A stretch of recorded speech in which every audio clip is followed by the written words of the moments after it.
misalkan saja pada anak atau siswa yang bunuh diri karena pembelajaran jarak jauh.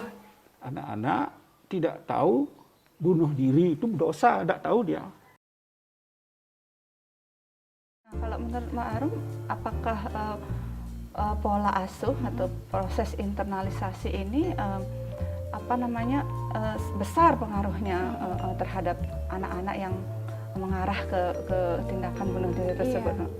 Kalau di psikologi itu dikatakan bahwa dalam support sistem yang terdekat dengan anak itu kan orang tua ya di keluarga. Walaupun ketika memasuki masa remaja, teman sebaya itu juga pengaruhnya lebih besar mungkin daripada orang tua. Namun orang tua atau orang dewasa yang berada di dekat anak, di keluarga itu memainkan peran yang sangat besar gitu.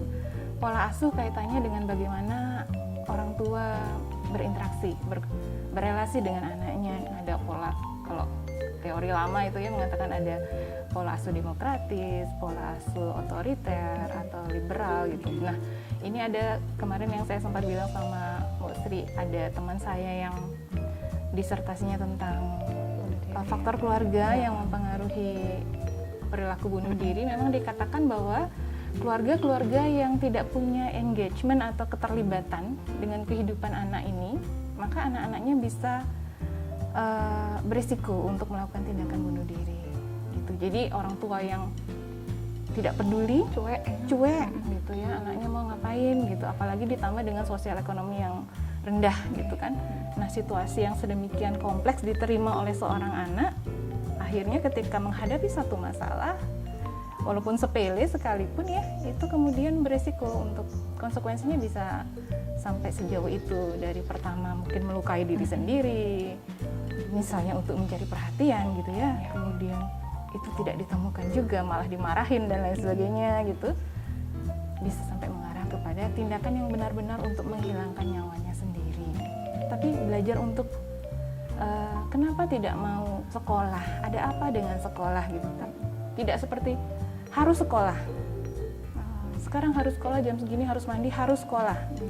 Jangan tanya kenapa, pokoknya kamu harus sekolah gitu ya. Otoriter itu. Otoriter, atau dibiarkan nggak mau sekolah ya udah, biarkan saja sampai dia punya kesadaran sendiri gitu ya untuk mau sekolah gitu juga salah juga gitu. Iya, jadi seorang anak, saya pikir di usia berapapun itu tetap membutuhkan orang tuanya dengan porsinya masing-masing gitu ya. Gitu. Okay. Jadi para hot roomers yang mengikuti acara ini, terutama orang tua, tolong dicatat apa yang disampaikan Ibu Arum, bahwa orang tua itu perannya tidak berhenti pada usia tertentu ya. Jadi orang tua itu tetap diperlukan sampai mereka berpisah oleh usia ya gitu ya, kita bilang kalau sampai azal memisahkan anak dan anak baru berhenti peran orang tua. Saya ingin menambahkan dikit. Saya menyambung Mbak Arum tadi, memang keluarga itu penting. Karena itu keluarga kan sering disebut sebagai pusat pendidikan yang pertama dan yang utama, saya kira begitu. Kemudian tambahan saya adalah kesalahan yang sering dilakukan oleh orang tua, sering melihat fungsi keluarga itu terbatas hanya fungsi ekonomi gitu. Kalau sudah bisa memenuhi kebutuhan anaknya akan ekonomi, bisa membelikan HP yang bagus, bisa memberikan sepeda motor yang bagus, dianggap persoalannya sudah selesai gitu. Padahal sebenarnya masih banyak fungsi-fungsi lain yang harus mengiringinya gitu. Fungsi afeksi, memberikan kasih sayang kepada anak-anak, kan gitu. Kemudian juga fungsi sosialisasi, mengajarkan dia sebagai makhluk sosial. Persiapkan fungsi pembudayaan, mengajarkan dia nilai-nilai itu macam-macam lagi. Nah, ini yang penting bagi orang tua. Jadi catatan saya dari apa yang dikatakan oleh Mbak Arum tadi itu sudah bagus. Catatan saya adalah mari orang tua, keluarga jangan melihat fungsi keluarga itu hanya sebatas fungsi ekonomi, kan itu masalahnya. Kalau sudah beri makan, berikan mobil, berikan HP bagus, selesai. Tidak. Masih banyak fungsi-fungsi lain yang harus dijalankan secara optimal. Jika hal itu bisa dilaksanakan astungkara, baik-baik keluarga akan bisa mencegah Tindakan kasus bunuh diri tadi. Iya, gitu. itu tadi yang kalau kaitannya dengan pembelajaran jarak jauh ini mbaknya Iya. sedikit Iya. bergeser. Itu sebabnya banyak orang tua merasa terbebani ketika anak belajar di rumah karena mereka selama ini ngantar anak sekolah, jemput jam berapa gitu, nanti dikasih bekal berapa untuk sekolah, Iya. kemudian sore antar les lagi, sebatas itu gitu, Selesai, seperti ya. tukang antar jemput Iya. gitu. Sebenarnya ketika anak kembali belajar di rumah kan artinya memberi kesempatan orang tua Iya. memenuhi kewajibannya Kasih sayang yang dari dikatakan itu. oleh Prof tadi Kebutuhan gitu kasih ya. sayang, Iya. Untuk itu di yang saya baca juga ternyata anak laki-laki dan anak perempuan itu mengalami stres yang berbeda ketika menghadapi satu masalah ya Mbak Arum ya. Dan dari data WHO juga nih saya yang kumpulkan ternyata anak laki-laki yang lebih banyak melakukan tindakan bunuh diri. Kira-kira dari sisi psikologis seperti apa itu? Mbak Arum? Sebenarnya kalau perempuan lebih rentan ya. Oh segitu ya? Iya, karena secara emosional kita tahu perempuan lebih sensitif. Kemudian banyak apa ya, disebabkan kalau perempuan kekecewaan, stres yang dirasakan itu banyak terjadi karena relasi yang sifatnya interpersonal. Gitu. Relasi dengan pacar, dengan teman dekat, dengan orang tua gitu. Tapi kalau laki-laki biasanya kekecewaan atau stressful event yang terjadi itu berkaitan dengan yang sifatnya lebih terbuka, misalnya seperti pekerjaan, pergaulan gitu, merasa dikucilkan oleh kelompoknya misalnya. Saya nggak punya motor, jadi saya nggak bisa bergaul dengan teman-teman saya yang punya motor, jadi saya ingin motor karena tidak dipenuhi, kemudian kekecewaannya sangat mendalam, stres banget gitu ya, sehingga memutuskan untuk mengambil tindakan menyakiti dirinya atau menghilangkan nyawanya sendiri gitu. Nah, sebenarnya percobaan bunuh diri lebih banyak dilakukan oleh perempuan. Tetapi yang sampai dalam tanda petik berhasil gitu, menghilangkan itu adalah nyawa. laki-laki. Itu kenapa? Karena laki-laki memilih metode yang Ekstrim kali ya? ekstrim, memilih metode yang keberhasilannya lebih tinggi gitu ya. Tapi kalau perempuan tidak. Perempuan menggunakan cara-cara yang resiko untuk terjadinya itu memang lebih rendah gitu. Jadi angka bunuh diri pada laki-laki dikatakan menjadi lebih tinggi dibandingkan perempuan. Tapi sebenarnya percobaan untuk bunuh diri itu lebih banyak dilakukan perempuan. oleh perempuan. Sekarang bagaimana cara kita sebagai bagian dari masyarakat untuk ikut bersama-sama agar bagaimana tindakan bunuh diri khususnya pada diri remaja ini tidak terjadi lagi. Silakan Mbak Arum, bagaimana menurut Mbak Arum?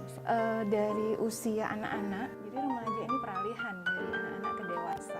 Bayangkan kita berada di masa peralihan musim hujan ke musim kemarau, musim kemarau ke musim hujan, itu kan sangat menantang sekali. Di sisi lain ada karakteristik anak yang masih melekat, di satu sisi yang lain sudah ada tanggung jawab, harapan sosial yang dilekatkan pada diri anak gitu dalam hal bermasyarakat misalnya, kemudian kemandirian dan lain sebagainya. Jadi karakteristik remaja ini khas banget, dan apabila kita tidak sensitif, apabila kita tidak hati-hati berinteraksi dengan mereka, berelasi dengan mereka, maka dia akan tumbuh menjadi orang dewasa yang kurang memenuhi harapan misalnya, atau memiliki masalah perilaku gitu ya. Sebagai orang tua harus tahu caranya mengenali karakteristik anak, kemudian memilih tindakan yang tepat untuk mendekati anak. Dan itu tidak serta-merta bisa dilakukan ketika anak mengalami masalah. Harus sejak kecil. Berikan anak kesempatan untuk mengungkapkan siapa dirinya. Tadi di sekolah senang. Tadi di sekolah gimana? Jangan, tadi ulangannya dapat berapa? Kok salahnya banyak banget ya? Nah, itu beda pendekatannya ya. Jadi sedari kecil orang tua bisa menjalin relasi yang baik gitu dengan anaknya. Jadi kenali karakteristik anak sejak kecil, sehingga di masa-masa pertumbuhan selanjutnya kita sudah punya pola-pola untuk berinteraksi dengan baik dengan anak, terutama ketika anak sedang punya masalah. Kemudian apabila anak berada di tahap sekolah, peran guru itu juga penting. Sistem sekolah juga harus mendukung. tidak membebani guru-guru dengan hanya sekedar memberikan materi yang sifatnya kognitif gitu ya, tapi juga ada kesempatan agar guru ini bisa secara psikologis lah gitu ya, mendekati anak satu persatu. Punya waktu untuk mendengarkan anak, terutama yang kaitannya dengan materi pelajaran misalnya. Kesulitannya di mana gitu. Pergunakan waktu dengan efektif memberikan tugas, tetapi juga ada pendekatan dengan anak. Apa sih kebutuhannya dia di sekolah? Dan orang tua juga guru harus komunikasi. Jangan orang tua jemput anak sudah, oh dapat nilai 100 pintar, oh dapat nilai 50 anaknya yang dimarahin. Padahal tidak tahu mungkin gurunya ada masalah tersendiri dengan anak, kurangnya di mana dan lain sebagainya. Nah, Kita langsung aja ke Pak Prof. Yang pertama, untuk mencegah bunuh diri, lingkungan sosial keluarga itu saya setuju sangat penting. Itu artinya keluarga harus berperan penting memenuhi kebutuhan anak secara multidimensional. Dia butuh kasih sayang, dia butuh perhatian, dan macam-macam. Itu harus dipenuhi. Karena uang memang penting, tapi uang tidak akan bisa menyelesaikan segala persoalan yang dihadapi oleh anak.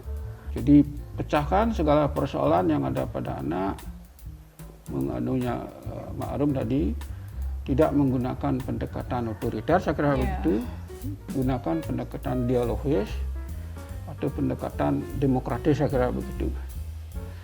Hargai anak bahwa dia sebenarnya adalah manusia yang juga punya keinginan, punya perasaan, punya kemampuan untuk berpikir, untuk menyelami mereka. Dialog itu menjadi sangat penting bagi orang tua. Perilaku anak itu kan tidak saja ditentukan oleh keluarga, masyarakat. Kan teman sebaya itu kan juga mempengaruhi. Nah, ini penting juga anak-anak dikontrol itu. Dengan siapa dia bergaul, bagaimana cara dia bergaul. Itu perlu dikontrol juga oleh orang tua. Dan kemudian dari segi kultur, saya katakan tadi, perubahan sosial yang begitu besar, anak-anak belum sempat menginternalisasikan satu nilai, sudah ada nilai yang baru. Anak-anak bingung. Tugas orang tua lah harusnya mendampingi anak sekarang untuk memberikan petunjuk, nilai ini bagus, nilai ini tidak bagus, nilai ini dosa, nilai ini tidak dosa, nilai ini indah, nilai ini jelek, nilai ini dosa dan tidak dosa. Agar anak bisa menetapkan pilihan nilai yang tepat. Jika dia sudah mampu menentukan pemilihan nilai yang tepat, maka persoalan yang dia hadapi akan bisa dikurangi. Karena kalau persoalan yang dihadapi begitu besar, memuncak, tidak bisa dia pecahkan, apalagi lingkungan keluarga kepeduliannya tidak ada, dia stres berat. Kalau sudah stres berat, dia tidak melihat ada harapan hidup, kan begitu ini. Kalau Erich Fromm, manusia kan homo aspirans katanya, manusia yang selalu berharap. Kalau harapannya tidak sudah ada, maka dia akan mengakhiri hidupnya. Lebih baik saya hidup di alam sana, akan merasa tenang, meniru orang lain, kira-kira seperti ini. Ini pendampingan orang tua menurut saya jadi sangat penting untuk mengarahkan itu. Saya yang ketiga, ya melihatnya sekarang menyarankannya dari segi manusia sebagai homo religiusus tadi, gitu. Agama sebenarnya bisa memainkan peran penting. Saya mengulangi apa yang saya katakan tadi dan sudah di stressing juga oleh tadi, bahwa agama itu sebetulnya tidak hanya mengajarkan kondisi itu, lebih banyak harusnya kan penanaman sikap, nilai, agar orang itu dari tidak tahu yang baik menjadi tahu baik, dari tidak tahu yang buruk menjadi tahu, dan sebagainya. Itu yang perlu ditanamkan pada anak didik. Mati dan hidup itu urusan Tuhan itu sebenarnya. Jadi urusan Tuhan yang menentukan hidup mati. Nah, kalau kita sekarang bunuh diri berarti kita mengambil alih tugas Tuhan, ya itu kuncinya. itu tidak boleh. Kalau tidak boleh, itu mengambil alih tugas Tuhan. Oh, tugas Tuhan yang harusnya menutup, mengakhiri, mengawali hidup manusia itu kan Tuhan yang punya. Kalau kita bunuh diri berarti kita mengambil tugasnya Tuhan itu. Nah, inilah dosa besar bagi kita. Itu tugas besar. Nah ini yang perlu yang begini ini perlu dijelaskan di sekolah biar anak itu belajar agama, tidak belajar agama hafalan, tapi betul-betul menyentuh afeksi ya, perasaan mereka tahu, akhirnya mereka bisa menerapkan dalam kehidupan sehari-hari. Jadi dapat saya simpulkan di sini bahwa sebenarnya tindakan bunuh diri itu bisa kita cegah dan kita hilangkan apabila nomor satu, peran orang tua dibangkitkan lagi, dihidupkan lagi. Perannya apa? Membimbing dan menemani anak-anak kita tumbuh besar.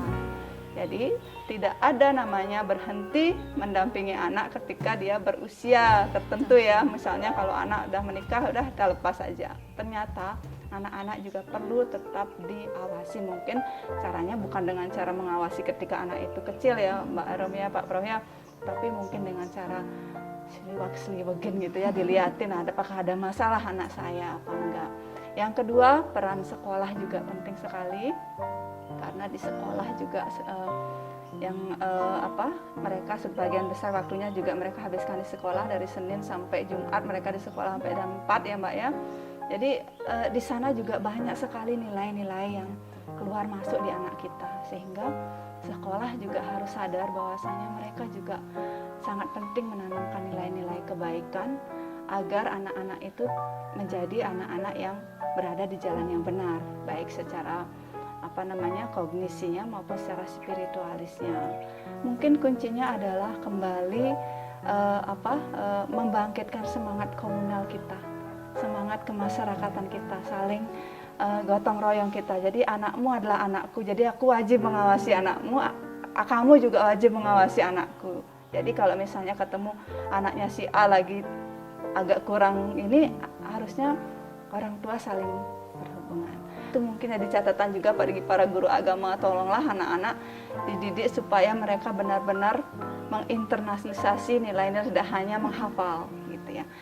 Terima kasih sekali lagi. Sama-sama.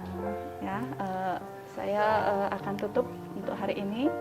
Para hot roomers, terima kasih atas kesempatan yang diberikan kepada kami untuk mendiskusikan hal-hal yang menjadi topik hangat di masyarakat. Kebetulan sekali berita ini sudah Agustus ada berita bunuh diri di koran, sehingga sangat pantas untuk diangkat dan dicermati lagi oleh berbagai pihak. Terima kasih, sampai jumpa di lain kesempatan.